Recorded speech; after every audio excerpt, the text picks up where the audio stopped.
పత్రికలు ఎన్టీ రామారావు గారి పట్ల కొంత ఆయన్ని అన్యాయం చేసినాయి అని అంటామా, లేకపోతే న్యాయం చేసినాయి అనేటువంటి? అప్పుడైతే క్లియర్గా ఒక డివిజన్ ఉండేదండి. ఒక డివిజన్ ఉండేది. ఎన్టీ రామారావుని మెగలోమానియాక్ అన్నారు, ఇంకోటి అన్నారు. కొన్ని పత్రికలు చాలా హీన స్థాయికి వెళ్ళి రాసినాయి వ్యక్తిగత ఆయన కుటుంబం గురించి, వాటి గురించి.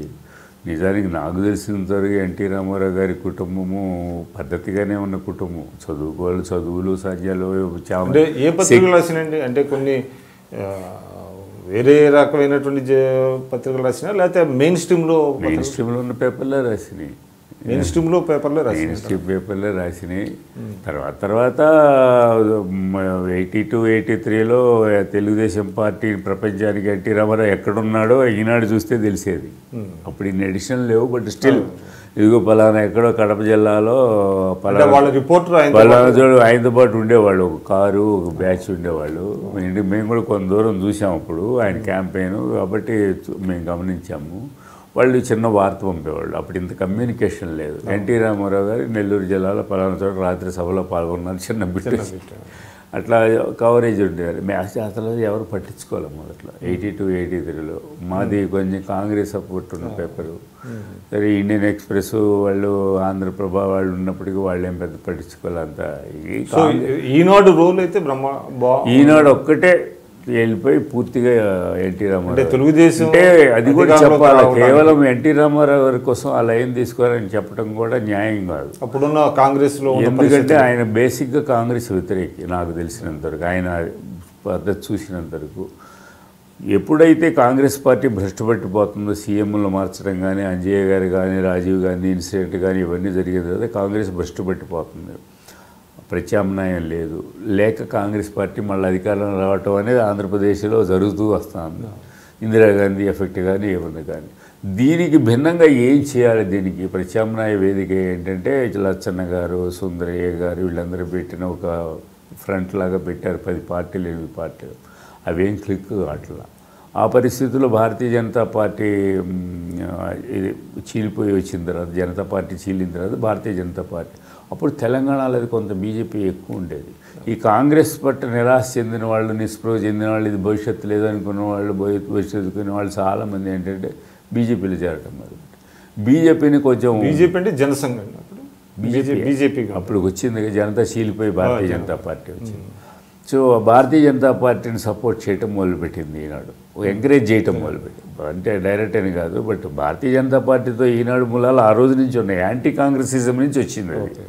సో అప్పుడు మన ఈలోగా ఏమైందంటే ఎన్టీ రామారావు గారు లైన్లోకి వచ్చారు. ఎన్టీ రామారావు గారు లైన్ నుంచి ఈజ్ బెల్టర్నేటివ్ ఆయన వెళ్ళాడు, బెటర్ ఆల్టర్నేటివ్. వాళ్ళకి మీటింగులు జరిగినాయి చాలా సార్లు. అవన్నీ తర్వాత మళ్ళీ రామోజీరావు గారికి ఆయనకి తర్వాత తేడా వచ్చింది. లాభం లేదు ఇతను లాభం, రాష్ట్రాన్ని మేలు జరగదు ఇతని వల్ల, ఇష్టం వచ్చినట్టు చేస్తున్నాడు, అది ఇదని ఆయన డిఫర్ అయ్యాడు. 1989 ఎలక్షన్ వచ్చేటికి హాజ్ బికమ్ టోటల్ అపోనెంట్. 89లో ఓడిపోవాలని రాశారు కదా. అంటే మీరు ఇందాక అన్నారు పత్రికలు ఎన్టీ రామారావు గారి గురించి చాలా, ఆయన ప్రెస్ బిల్ కూడా తీసుకురావాలని 84లో ఒకసారి ప్రయత్నాలు చేశాడు. వాళ్ళందరూ వెళ్ళి నచ్చజెప్పి అందరూ చెప్పారు ఆయన. బట్ బేసిక్గా ఒకటి ఏంటంటే ఎవరిని కూడా ఆయన వ్యక్తిగతంగా జర్నలిస్టులు కానీ వీళ్ళని కానీ ఇచ్చేసేవాడు కాదండి. 84 క్రైసిస్ ముందు ఉన్న ఎన్టీ రామారావు గారు, 84 క్రైసిస్ తర్వాత ఉన్న ఎన్టీ రామారావు గారు. 84 క్రైసిస్ తర్వాత నాకు తెలిసినంతవరకు పేపర్ వాళ్ళని ఎవరిని కించపరచాల.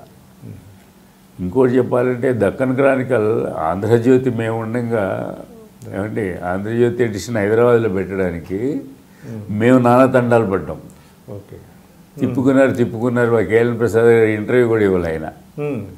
మరి ఆయన ఫిలిమ్స్ బొళ్ళేనే ఉన్నాయి. చనిపోయిన చంద్రశేఖర్ రెడ్డి గారు ఉన్నారు, ఇప్పుడు వెంకటరామరెడ్డి గారు ఫాదరు. మా కాళ్ళ ముందు ఆయన తెల్లవారుజామున వెళ్ళి కలిసి ఫైల్ మీద సంతకం పెట్టేవాళ్ళు వాళ్ళు రాజమండ్రి ఎడిషన్కి ఎన్టీఆర్ తోటి.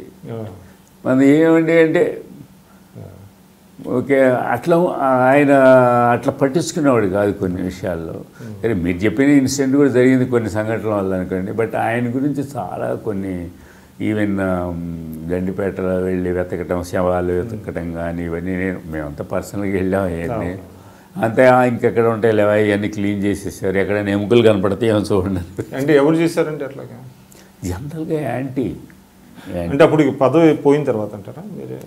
లేదు సీఎం సీఎంగానే శవాలు పూజలు చేస్తారు, పోలీసులు చేసి శవాలు తెప్పించుకుంటారని ఇట్లా ఇలస్ట్రేటెడ్ వీక్లీలో కూడా ఒక ఆర్టికల్ వచ్చింది. అలా ది బిలీవ్డ్ అని చాలామంది నమ్మారు అవన్నీ కూడా.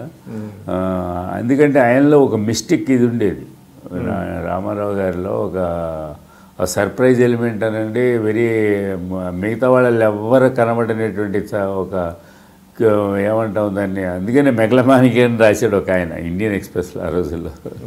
దాని మీద కొంతమంది అందరూ కూడా దాని మీద చర్చించుకున్నారు. ఇప్పుడు అంటే తనను తాను ఎక్కువ చేసుకునేవాడు, ఇష్టం వచ్చాడు బిహేవ్ చేస్తుంటాడు, తను చేస్తుంటాడు అనేది ఇంకా వేరే లేకుండా మ్యానియాక్ అంటే అంతే కదా. ఇంకా అట్లా ఆయన గురించి రాశారు, కుటుంబం గురించి.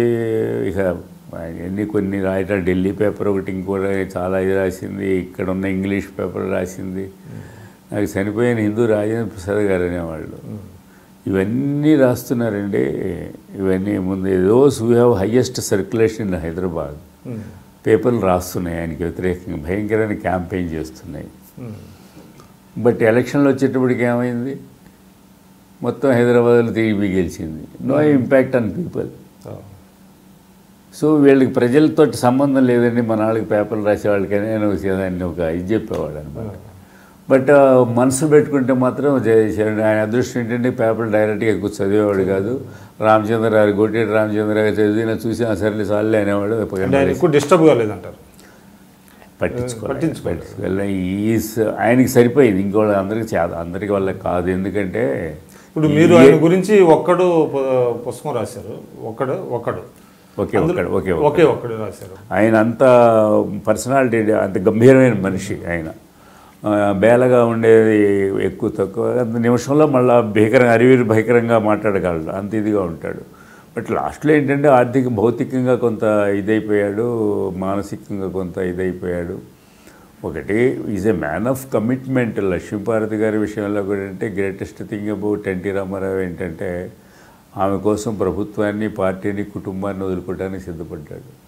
దాన్ని మనం ఒక ఆడమనిషి కోసం పతనం అయ్యాడనే పాయింట్గా కొంతమంది మాట్లాడినా I don't agree with it.